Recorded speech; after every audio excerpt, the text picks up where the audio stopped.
Hello, hi, how are you? And welcome back to a podcast by George. When I decided to do these podcasts this summer, I had no idea there was going to be such tragedy in the heartland, particularly after the tragic Molly Tibbetts murder. Now this. From the Des Moines Register, Dateline, Ames, Iowa. Colin Daniel Richards was disheveled when he arrived at another man's home Monday, covered in blood, sand, and water. A witness told police the 22-year-old man, whom authorities described as homeless, had several scratches on his face that officials described as consistent with him having been in a fight. He bathed, then left with his blood-stained clothes in a black backpack, according to police. In a news conference and court documents filed Tuesday, authorities laid out what they believed to be Richard's movements in the hours after the body of Iowa State University golf star Celia Barquin Arozamena, 22, was found in a pond at the Coldwater Golf Links public course. She suffered stab wounds to her head, neck, and torso, according to court records. Richards was charged with first-degree murder in Barquin Arozamena's killing. He intends to plead not guilty, according to his attorney. And if convicted of first-degree murder, Richards will face life in prison without the possibility of parole. Barquin Arozamena was golfing alone when she was attacked near hole number 9, police said. There was no known relationship between Richards and her. A civil engineering student, a 2018 Big 12 Conference Championship golfer, and Iowa State's Female Athlete of the Year. Richards was not a student at Iowa State and had never registered for classes there, according to a school spokesperson. Court records show Richards has a long criminal history, the subject of dozens of arrests. Richards had used meth and other drugs, violated probation on multiple occasions, and was recently released from prison, according to court documents.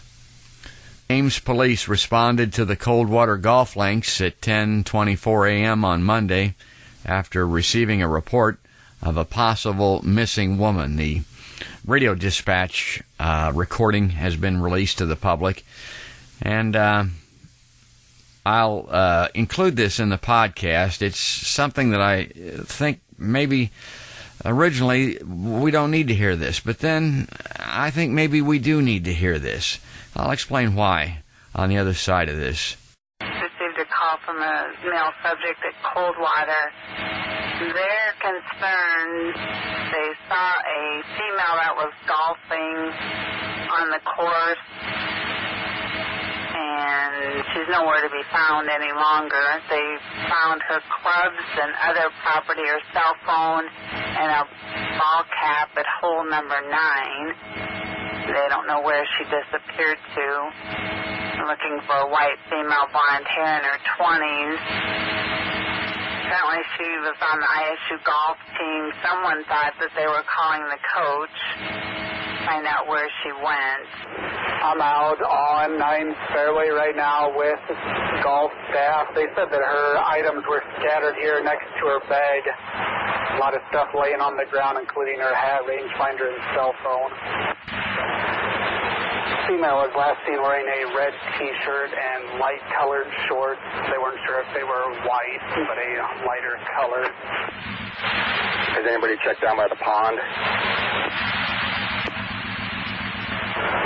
Have a white female wearing a black Under Armour sports bra, black shirt. That appears as though she's deceased. You want me to attempt to remove her from the water at this point? Copy, do what you can.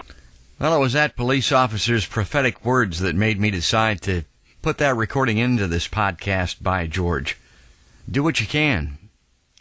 Well, what can we do? Individually, probably not much. We can feel sad. We can feel old. This makes me remember a morning many years ago when I was the first reporter on the scene of a murder in the country on a gravel road, a young woman laying there with dust and gravel in her hair. Beautiful young lady. I don't even remember the circumstances of her death, who it was, or why she was killed, but she was thrown out there like a rag doll, like so much garbage on the side of the road, like roadkill. Only it's a human being that you're looking at.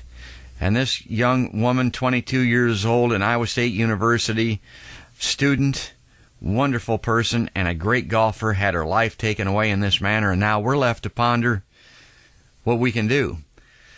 Well, my solution to this, if there is one, is to try to start finding a way in this country to use some tax dollars to fund mental health, to get some facilities, to get some practitioners, to get some help to individuals like this. Obviously, the person that's under arrest for the crime didn't get much help through the judicial system.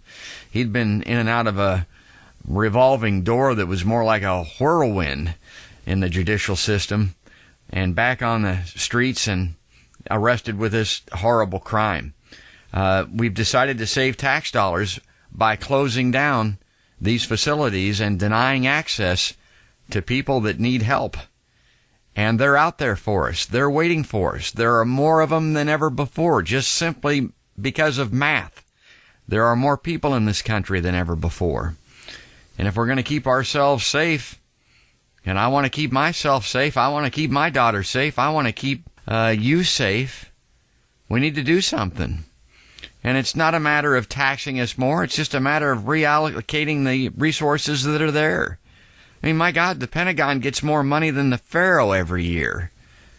And not that we don't need to fund the Pentagon and the military, but maybe some of that money could be used for something like this.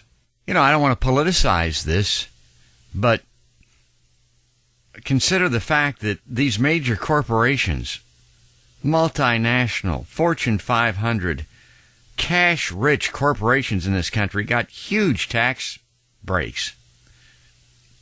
Maybe some of that money, maybe some of that give back to those corporations could be used for something like this. I'm always reminded of when those oil company executives appeared before Congress. They're given huge subsidies, of course, and they were asked whether or not they need them because they were originally intended or earmarked for exploration to come up with new sources of energy. And one by one, they stood right there and said, no, we don't really, we don't need those. But they took them, and they're still taking them. Maybe some of that money could be used for this. Because if we can't find a way, if we don't do what we can do, as that police officer said, I'm afraid there's going to be more of this. So ironic to have two incidents like this, back to back, this close together, in the heartland. And, I don't want to go to extremes here. I don't want a bunch of armed vigilantes, a bunch of Barney Fifes running around with pistols in their pants trying to police us. That's not the solution to this. That's not how it's going to get fixed. You may start hearing that in the news, but we don't need any of that. What we need is some real serious attention to matters that are seriously important, like this. Well, rather than talk about something else on this podcast, which would be difficult to do in this instance, let's just close it out with our friend Bob Pace again, playing that live recording of The Thrill Is Gone. Celia was a thrill. Molly was a thrill. And they're gone. Just this summer. Just since I started doing these podcasts. It's hard to believe. Bob Pace and the Dangerous Blues Band. Recorded live. The Thrill Is Gone. We'll be back again soon with another podcast by George.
on my way.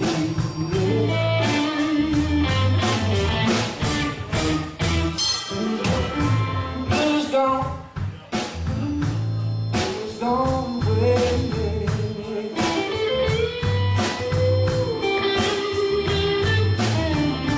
Blues gone, blues gone away.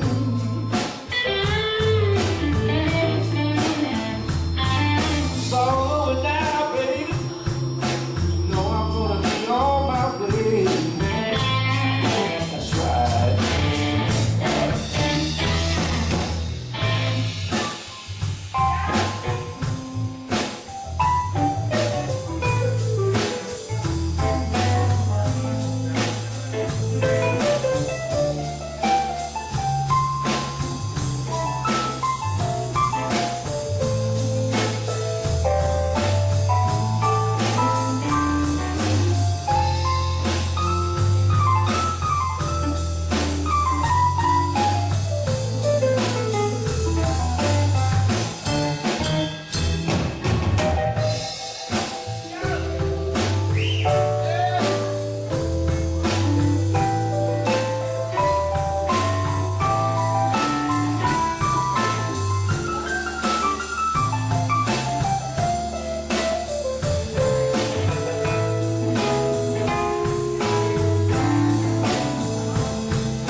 Broadway spell.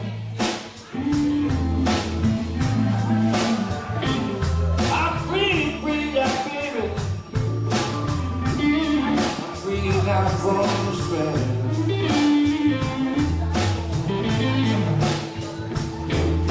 Julie's gone.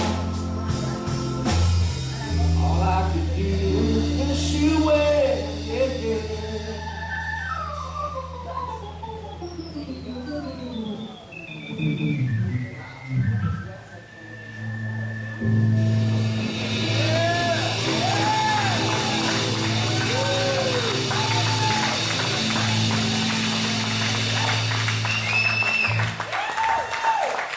Yeah.